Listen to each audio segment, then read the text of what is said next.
Hi, everyone. Thanks for joining us today. As most everyone knows, hopefully, it's Nebraska Drug Overdose Awareness Week this week from the 25th through the 31st. And so one of my favorite things to do during that week is to interview people who are in one way or another kind of immersed in overdose awareness. And today I have Stephanie Schroeder with me, who lost her son, Andrew, to an accidental overdose in 2011. He had just finished his freshman year at UNO on a full academic scholarship. He was just 10 days away from his 19th birthday. And Stephanie, thank you so much for joining us today and for sharing your story and sharing what everything you want to tell us about Andrew. So tell us about Andrew. He sounded like a great guy, an amazing kid. So tell us a little bit more about him.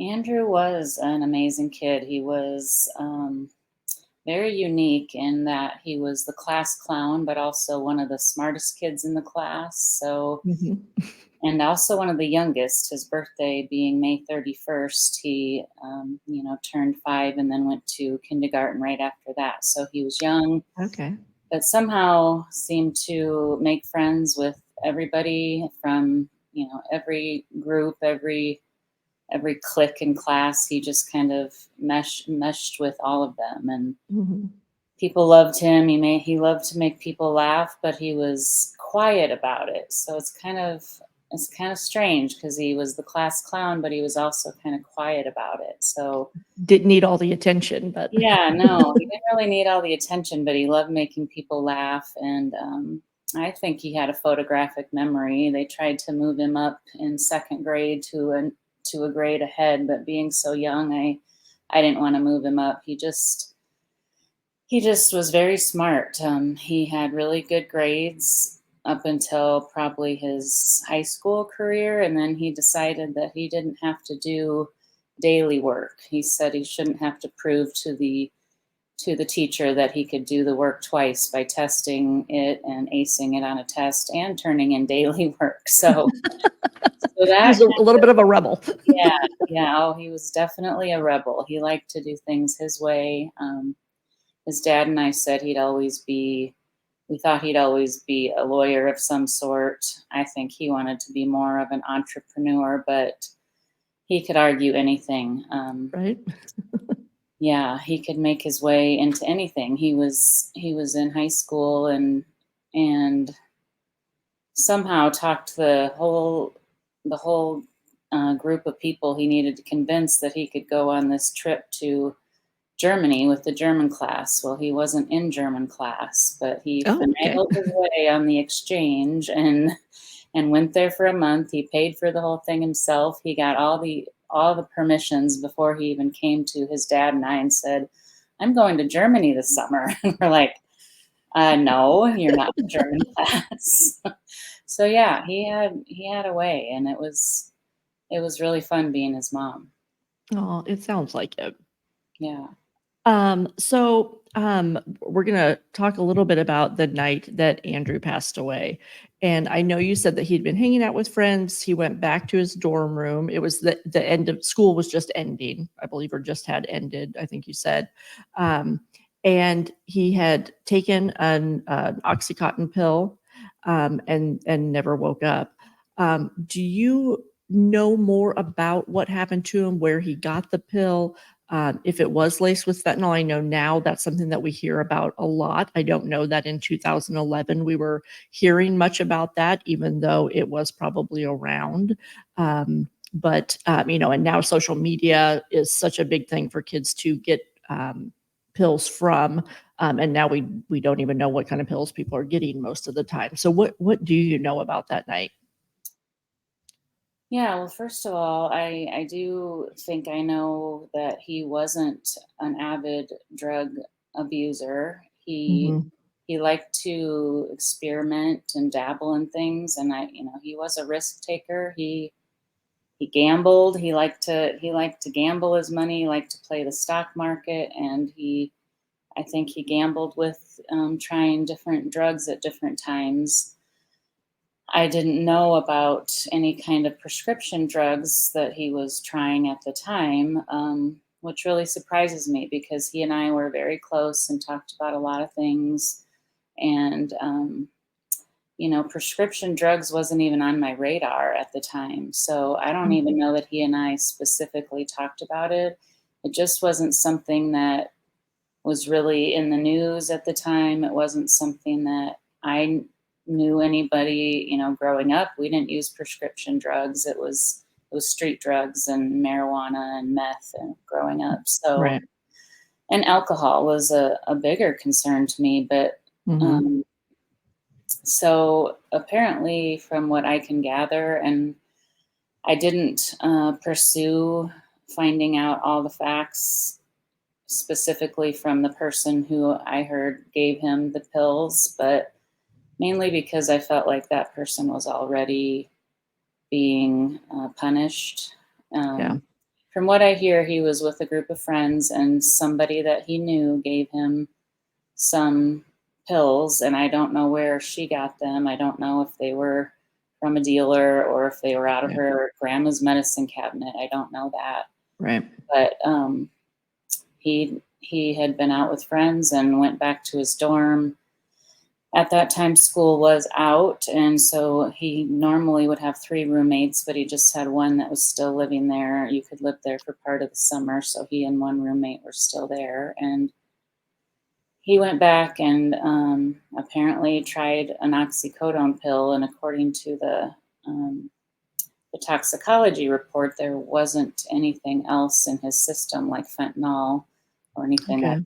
that. I don't remember hearing about fentanyl until maybe 5 years ago or so. So I think Mhm. that was 12 years ago, and I think it was a pretty much a non-issue at that time as far as laced pills. I don't know Right. about fentanyl use otherwise, but um, so he went to sleep on the couch, and his roommate actually thought he was ill because he was kind of breathing heavy and snoring and stayed on the couch, which I believe at the time he was probably aspirating, and um, Okay. because of the way oxycodone reacts with the system. The toxicology report said he didn't have an abnormal amount in his system, but everybody is different, and that's Right. why it's a prescription drug. And he also, in the autopsy, they discovered an enlarged and dilated heart, which could be caused from a cold. It could be something genetic. We talked to a Mhm. heart doctor at the time, and there are lots of reasons that could have happened, and there's no way to know why his heart was enlarged and dilated, but that's also a probable cause of why his body didn't metabolize the drug correctly. Okay. So, Interesting. I mean, there are things you just don't know. You're dabbling in these drugs, and you think even just taking one pill isn't going to make a difference, and it Right. really can, and especially today with the Right. lacing of drugs with the fentanyl that is so deadly and so addictive. Yes. I think too, with him even just taking a prescription pill, you don't really know how many milligrams it was, because you don't know where it's coming from when things are prescribed to you a lot of times. At least okay, they're probably giving me an amount that is going to be okay from me. But again, not knowing if you did have some sort of a heart condition, you're taking even such a risk if you're just taking random prescription pills that were prescribed to somebody else. Now we throw in fentanyl, and it's a whole new ball game for all of that anyway, because people really don't know what they're taking, especially if it does just come from a friend. And like you said, it's hard because that person who gave it to him probably thought nothing was going to happen to him. Again, was probably experimenting also, who knows? And that's a hard spot for that person to be in also, like you were saying. It would also be hard not to be angry with that person, I'm sure. um, Yeah. you know, but if it was a friend of his, that's a hard spot to be in for you to be able to give that person some grace also in the situation. Oh, go ahead. No, I'm good. Okay. So when you sent me your story about Andrew, one of the things you said and you'd mentioned earlier was that he wasn't a regular or avid drug user. He wasn't actively using daily, as a lot of people would be. That he just kind of wanted to experiment, which happens a lot, especially in college. Happens to all of us as we're growing up. I think a lot of times, and a lot of times you think, it's like nothing's going to be wrong or happen to me, even though you may not have any idea where anything that you're taking is from. And as an adult, it's a little easier to see that now than when we're younger and we're thinking like, oh, I don't know, everyone's here doing it. Is it that big of a deal? But one of the things you said, and I hear this a lot, is um, or I guess I appreciated one of the things was because I hear that my kid was a good kid. And so I think a lot of times people don't want people to think that their kid is a bad kid. They don't want people to look down on someone because they think, oh, well, they were using drugs. And a lot of times I think it's hard, like you were saying also, that you and your son were very close. And so even when we're close, I think to our parents, and I'm sure my parents think I'm an angel. I've never done anything wrong in my life. But there's things that we're probably not gonna tell our parents. So even if something does happen like that, where it is, an accidental overdose, or whether they're actively using, a lot of times you're not gonna share that. But that doesn't also, I think that's a hard thing because it doesn't make people a bad person. It makes them a human being. And so I always feel for parents or people when they say, when they have to feel like they have to say that my kid wasn't a bad kid. Because I feel like we automatically feel like you're being judged because of what happened to someone that you love. So you had mentioned that to me. So what do you feel when do you feel like you have to say that to people sometimes, or is there sort of that judgment to you? One of the things we're doing right now is having people take a pledge to change the language that they use on our website, because a lot of times when people are referring to someone, and even if it's just a general conversation, and you may not even know if someone's talking to you, they may not know that you've lost your son to an accidental overdose, but someone might use words or say things about someone who might be using drugs or experimenting with drugs. Do you feel sometimes that there is judgment because of that, or that you feel that people are judging you or Andrew because of that situation?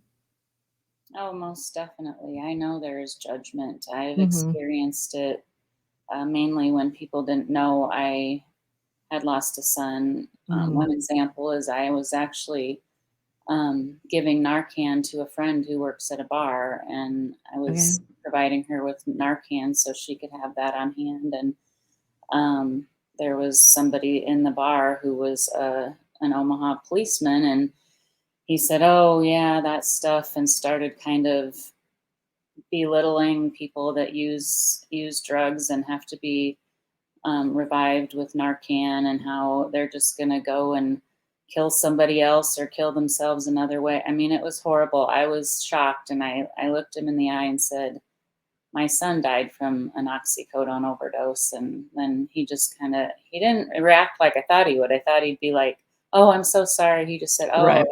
that sucks," and was just so.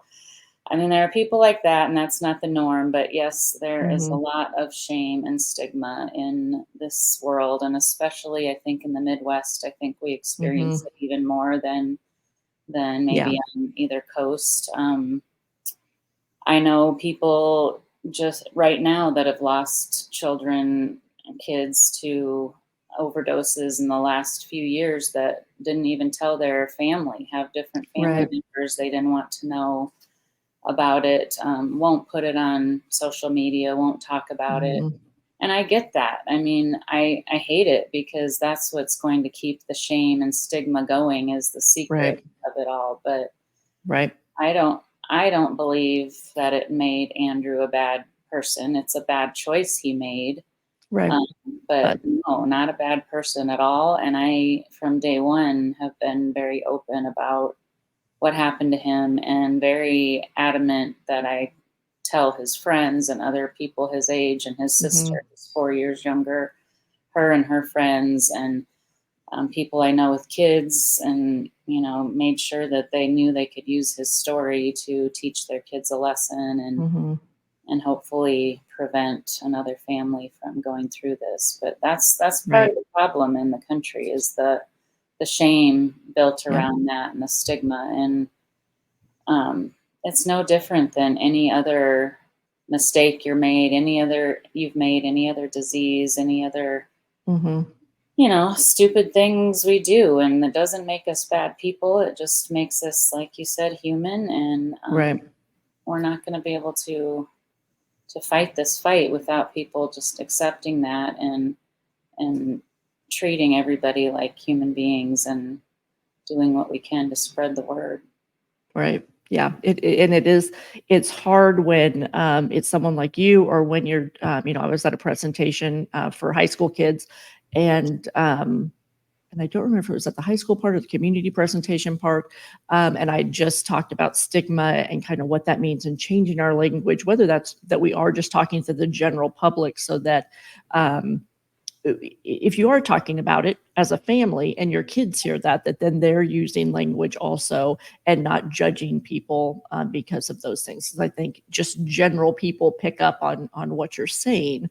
But I was at a presentation, I talked about stigma, and then I had the police officer in the town was there and wanted to talk. And so we were like, yeah, sure, go ahead and talk. And then she referred to people as druggies in our town. And I was like, oh gosh, okay, you just negated everything I just said about stigma and how we don't want to. And I was like, that could be also someone in this audience, that could be someone in their family. And sometimes when people are actively using, they're not the person a lot of times that they want to be, or that we know them to be also. Um, but when you're saying things like that, that also makes people feel like they're being judged, whether they even know if they're directly saying something to you or not. It's just such a big thing, and it's such a hard thing. It seems like it's a kind of an uphill battle to fight every day. But that is one of the things we're trying to concentrate on right now, is just trying to get people to use their words better, and not to judge people. And part of it is people like you sharing your story, also to help people to maybe make a different choice, but also just to know that you don't have to hide. You can, share your story with people, and hopefully not be judged for that story too. Now, one thing you mentioned to me too was that you wanted to touch on was the trickle down effect. So tell us a little bit more about that. Well, I think since I'm 12 years away from his death, I just have a different perspective now than I did in the beginning about who this affects. It felt very isolating in the beginning Mhm.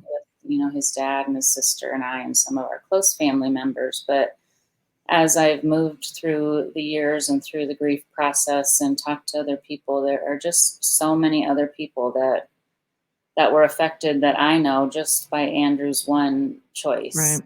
So kids need to be aware that that choice you're making, that's just if that's not just going to end your life, that's going to completely change every single cell of your parents' Mhm. beings and Yeah. every single aspect of your family's lives and your friends, your teachers, your roommates, your the healthcare professionals that were helping, at the scene, the Mhm. policemen that were there, the college, had several counselors on site when Andrew's body was discovered, and those people, I mean, it's just Andrew has one friend who started drinking heavily after his death, and Mhm. I didn't really think that had anything to do with Andrew. I didn't really know until he passed away just this last December. And his mom and I talked, and she Oh. said, I don't think he got over Andrew's death. He was 31 years old and drank himself to death. And she said, Oh. he knew that Andrew was experimenting with different drugs and didn't tell anyone, and felt responsible in some way, and also just couldn't understand why Andrew was taken from us. And I don't know if that's the only reason maybe that he was drinking, but she seemed to think it was part of it, and Mhm. that just kind of floored me. It's like all these years later, he's, lost a friend now that Right. was affected by his death, and so that's what I mean by trickle down. And I spoke to a group of healthcare professionals a couple months ago, and it just really, that's where they fit in. They're, Mhm. and they have to not only in an overdose death be affected, but they have to, like you said, watch their language and how Mhm. they're treating and how they're treating these patients that come in, with a near overdose death, Right. and what they're saying to their families and how they're perceiving them as human beings, Mhm. and because of the stigma and the shame all built around it, that's very important, and it's something that we need to work on also. Right. Yeah, I think, that also with Andrew's friend, you wonder too, did he feel also stigma or with his drinking that he couldn't go and get help also? Mhm. And I think, a lot of times, like you were saying, with health professionals, it is hard. And I've, with, which some people know and some people don't. My ex is a recovering opioid user. And a lot of times, even when he was in recovery, if he would, we would take him to a hospital or somewhere because he had, something wrong with him that didn't have anything to do, with any sort of drug use or anything. And sometimes he would, let them know. And he unfortunately would refer to himself as a junkie a lot of times, but he would tell them that just so that they would know that, hey, when you're doing anything with an IV, that sort of thing, it's very hard for it was very hard for him, and it was sort of triggering for him. But as soon as he would say that, a lot of times the professionals would just change automatically. And it was hard a lot of times to see doctors or other healthcare professionals just completely change and then be like, well, okay, I feel like you're not really here for a real reason. You're probably just looking for something. Was this really because of something that you were doing? It always made me really mad and upset. And I was always it felt like I always had to defend because they were judging him, even though he was in recovery. And I thought, okay, well, what are we saying to these people that are in recovery then? Because you're still judging them, even though they're trying to, be on that road to recovery. And so I think that is, and it is hard for health professionals because sometimes when people are actively using, they can have a different personality. They a lot of times can be angry or those sorts of things. So sometimes they are having to deal with that. But it's such a tricky road, that I feel like everyone's on, that we still have to try to not stigmatize people, because of those things, in which, it's unfortunate, also that Andrew's friend, didn't feel like maybe he could get help, also to deal with the grief that he was feeling, because that's very sad for him to die at such a young age also. Mhm. Yeah. So, um, what advice, because it is a totally different world, and even like you're saying, this was, 12 years ago, when Andrew passed away, and it's even a totally different world now, I feel like. And when people are sending their kids off to college, especially right now, that's the time that a lot of people are doing that. And a lot of times when I'm out talking to high schools, we'll ask people, what kids are going off to college, and then when we talk to them more about Narcan. But what kind of advice do you have for parents who are sending their kids off to college?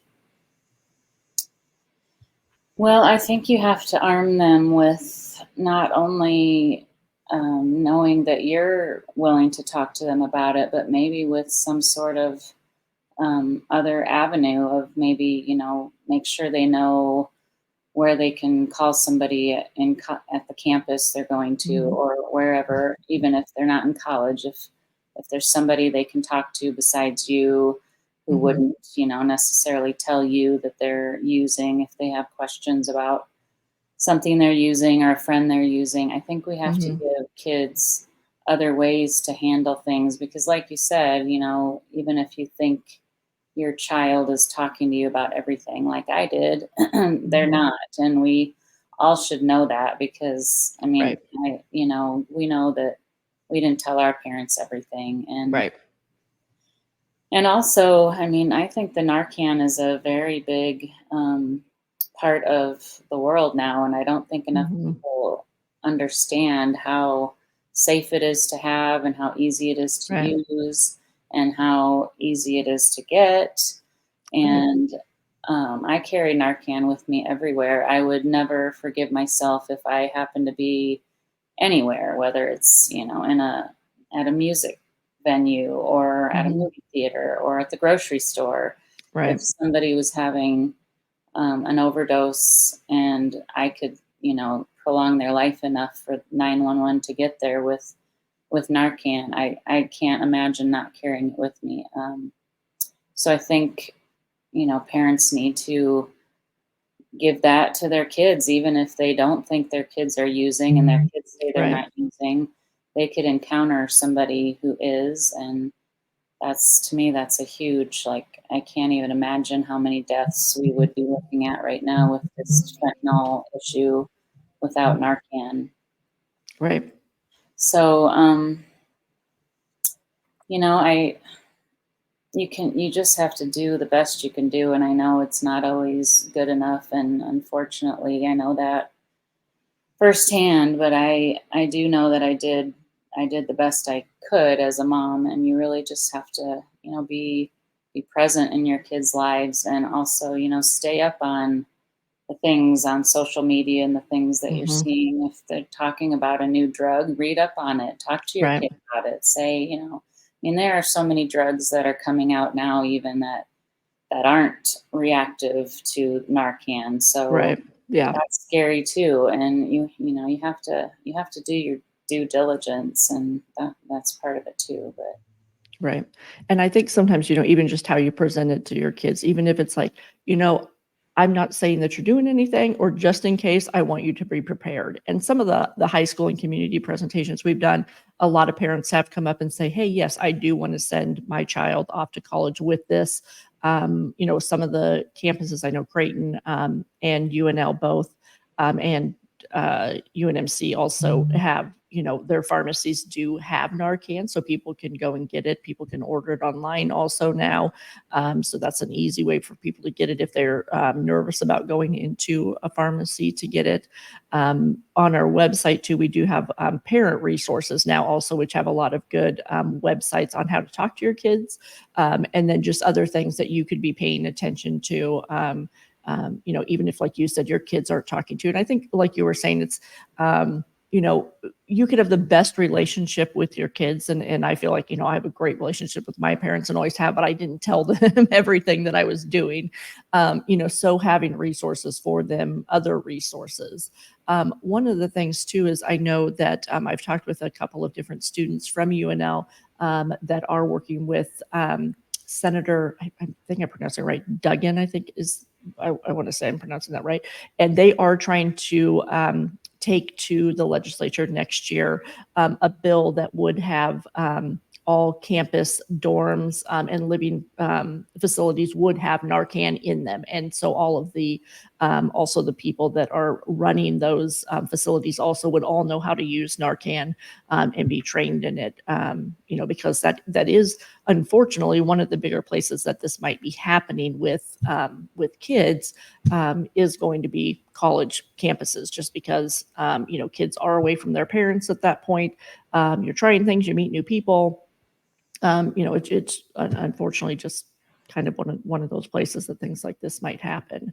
And so we do want to encourage parents also to just kind of learn those things and talk to your kids about it, and kind of learn the right way to talk to your kids, because sometimes that's also the delivery on some of those things with yeah, kids is important also. um, yeah. so yeah, is there anything else you want to share with us today, Stephanie?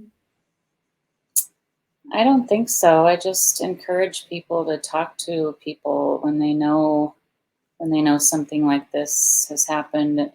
Talk Hmm. about it. Talk about it with your kids. Talk about what happened, and be open and honest about it all. And I think, if we can just stop the secretiveness of Right. drug use, we can start to kind of maybe see a little bit of a light at the end of the tunnel, where especially when kids are just using, to experiment.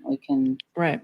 We can make them understand that they're not bad people. And um, I just hope that someday, we can say that this drug war is over, but I know we've got a long ways to Yeah. go. So Yes, unfortunately, yes. yeah.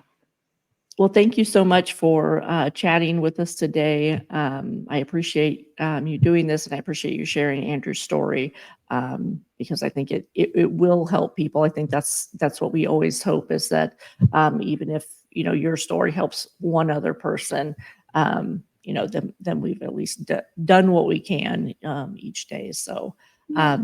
thank you for being with us. And we'll have some more videos for everyone also throughout the rest of the week. Thanks, everyone. Take care. Thank you.